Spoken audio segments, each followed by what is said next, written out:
Hello children, so welcome to AIMS India's online classes. Today from mathematics subject, irrational numbers and surds, the topic we are going to learn.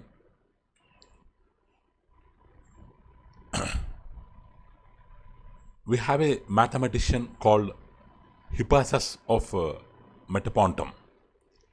Hippasus of Metapontum. So actually this Metapontum is a place which is located in Italy. The mathematician Hippasus, he belongs to that place. So that's why people usually called him Hippasus of Metapontum. He was a Pythagorean philosopher. Means he used to follow the philosophy proposed by famous mathematician Pythagoras, who belongs to Greek country, Greek mathematician. So he was a Pythagorean philosopher. So little is known about his life or his beliefs. So nobody know much about his life, only little information is known about him. But he is sometimes credited with the discovery of existence of irrational numbers. So the credit of discovery of irrational numbers was often given to him. So the discovery of irrationality is not specially ascribed to Hippasus by any ancient writer. So no ancient writer told that in their writings irrationality was discovered by Hippasus. Like that nobody has told. So but some modern scholars thought, though have suggested that he discovered irrationality of root 2, which it is believed were discovered around the time he lived. So why the credit is given to him means, so the discovery of irrationality of root 2 was proposed during the time in which he lived, in which Hippasus was alive. So the credit was given to him regarding the irrationality of some numbers. He lived around 5th century BC. This irrationality also, it was discovered around 5th century BC. So some similarities were there. So they have given credit to Hippasus regarding the discovery of irrationality. So in this chapter, we are going to learn about irrational numbers and surds. So introduction to irrational numbers, how to represent them on number line, some of the properties of irrational numbers. Next, introduction to surds, types of surds, conversion of surds, operation on surds, rationalization of surds, conjugate surds. These all topics we are going to learn in this chapter.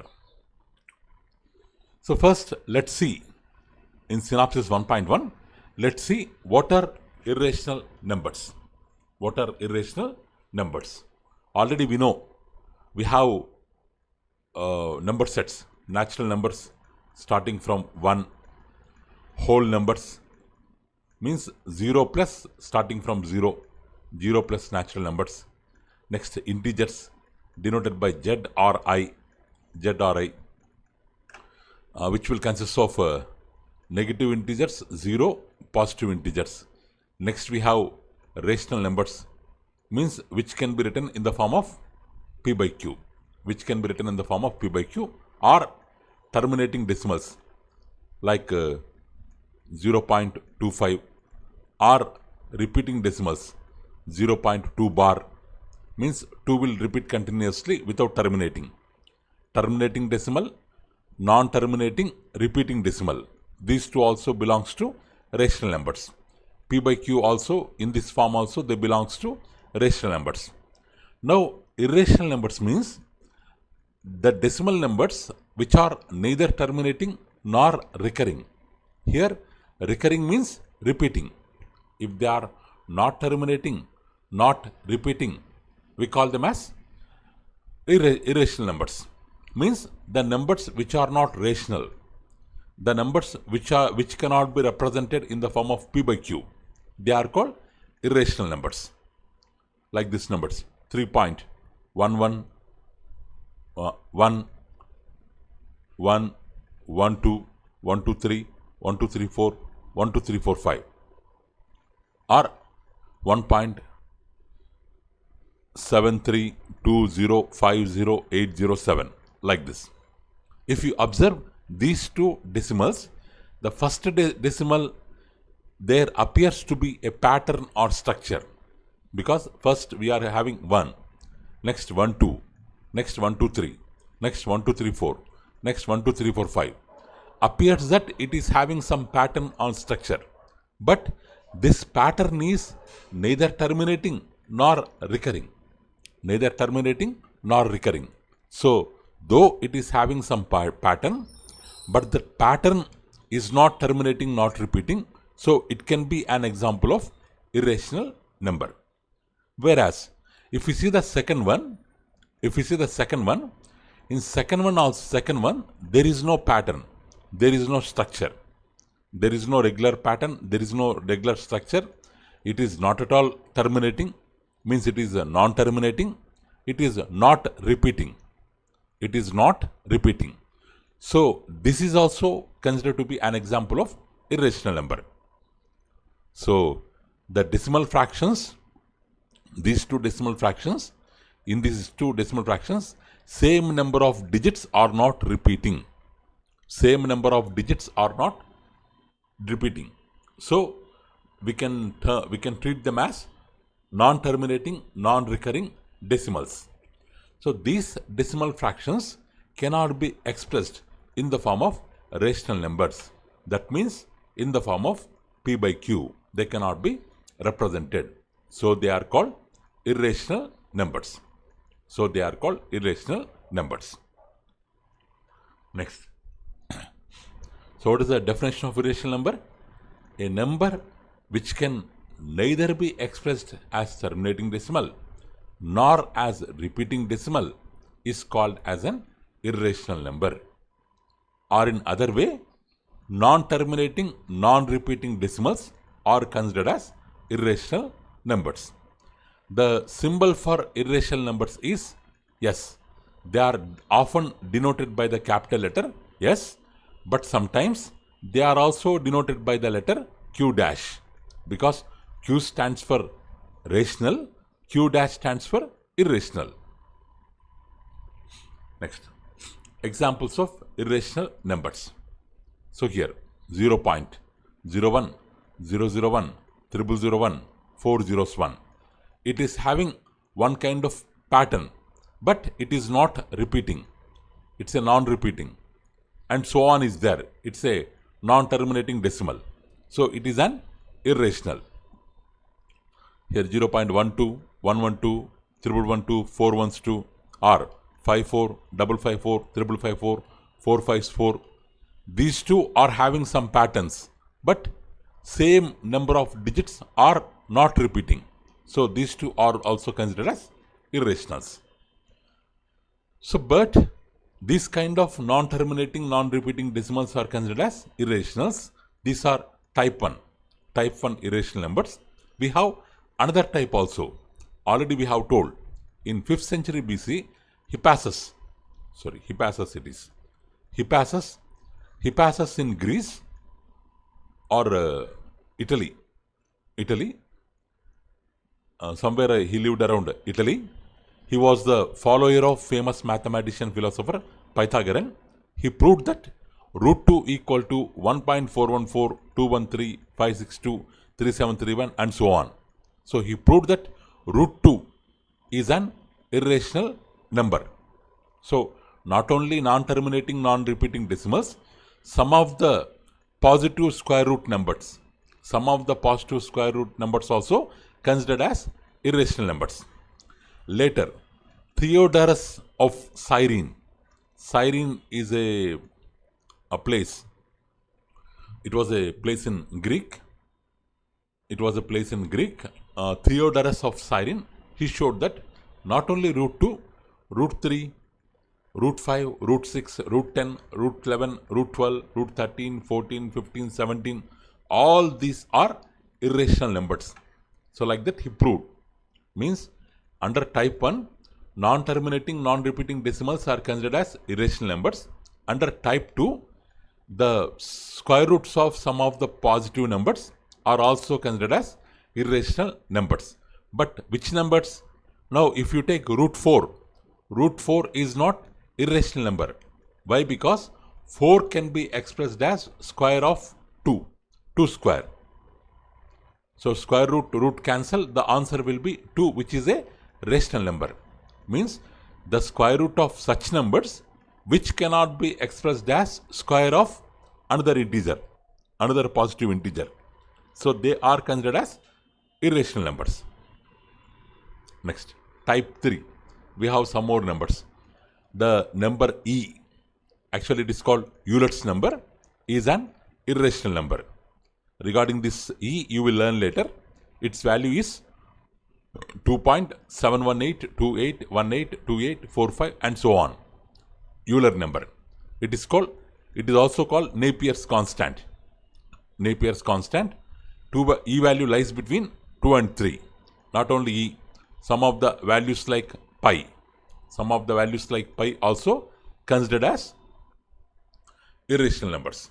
Some special numbers like e and pi are considered as irrational numbers. So let's know about pi. Let's know about pi. So here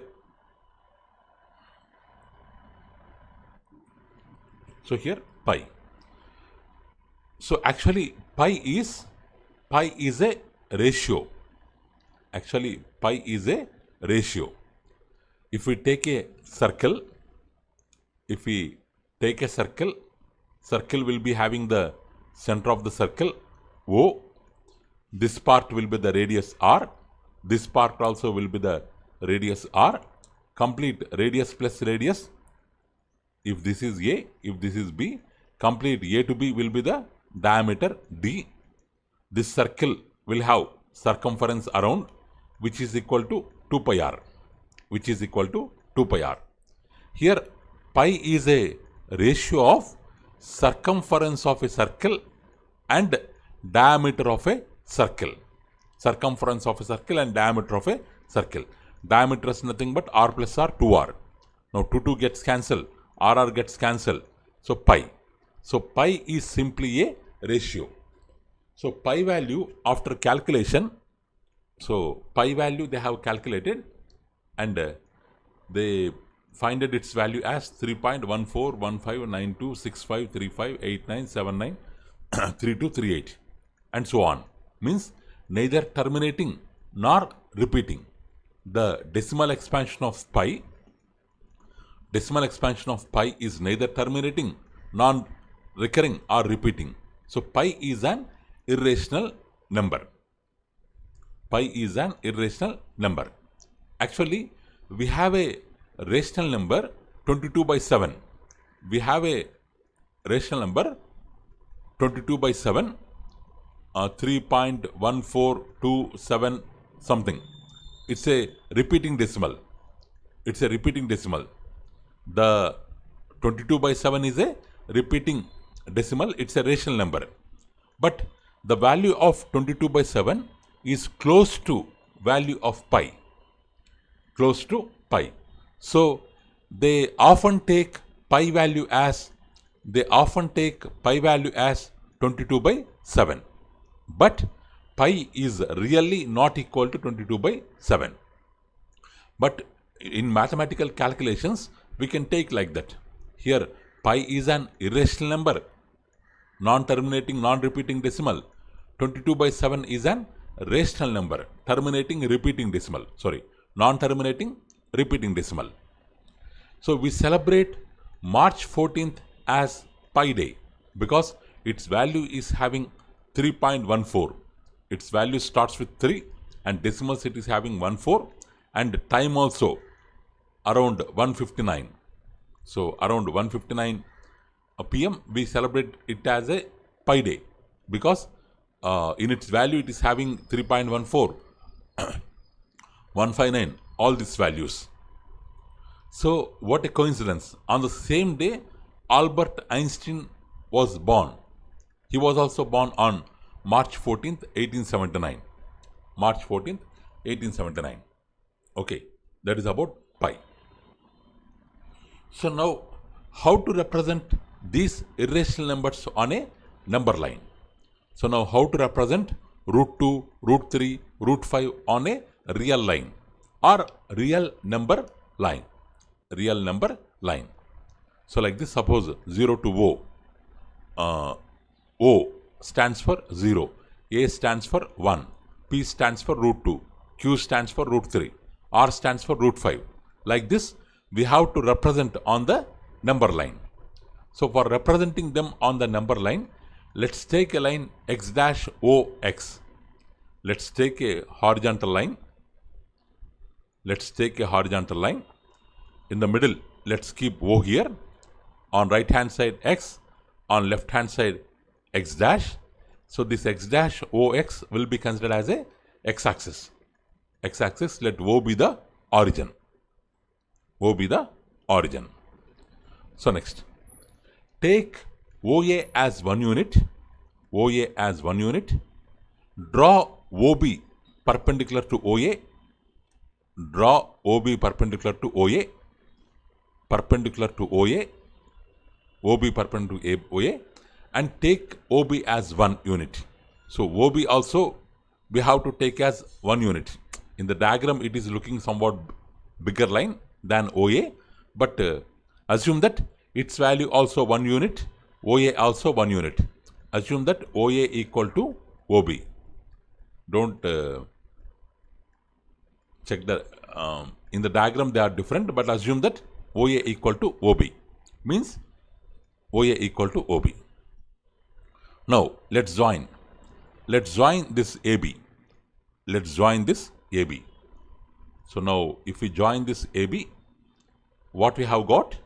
This is O, this is A, this is B. OB is drawn. OB is drawn perpendicular to OA. So it's a right angle triangle. First side, second side, third side. In right angle triangle, the side opposite to right angle will be the longest side, or we can also call it as hypotenuse. We have a theorem called Pythagoras.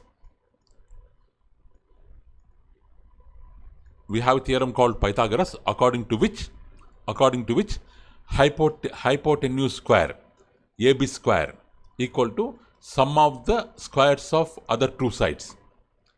The square on the hypotenuse is equal to sum of the squares of the other two sides. So AB square equal to what are the other two sides? OA square plus OB square. OA square plus OB square. So OA 1 square, OA value is 1. OB 1 square, OB is 1. 1 square plus 1 square, 1 plus 1, it is 2. AB square equal to 2. AB, the square comes this side, it will be root 2. So what is the value of AB, children? AB value is root 2. AB value is root 2. But we have to represent root 2 on the number line. So what we can take with the same AB distance from O point, let's locate a point P whose value is root 2.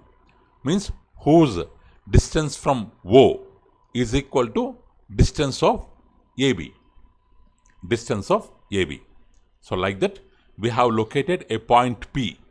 We have located root 2 on the real line. So next, now let's consider this triangle. OB 1.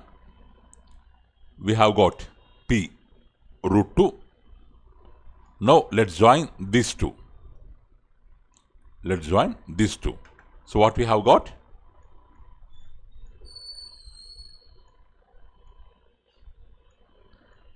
This is O, this is P, whose distance is root 2 equal to AB. This is 1. So now according to, again, this will be the hypotenuse.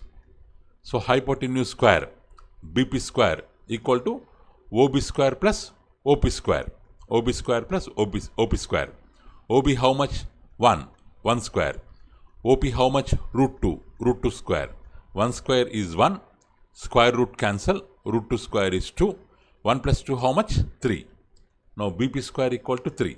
BP equal to square will come this side. It will become root 3. BP equal to root 3.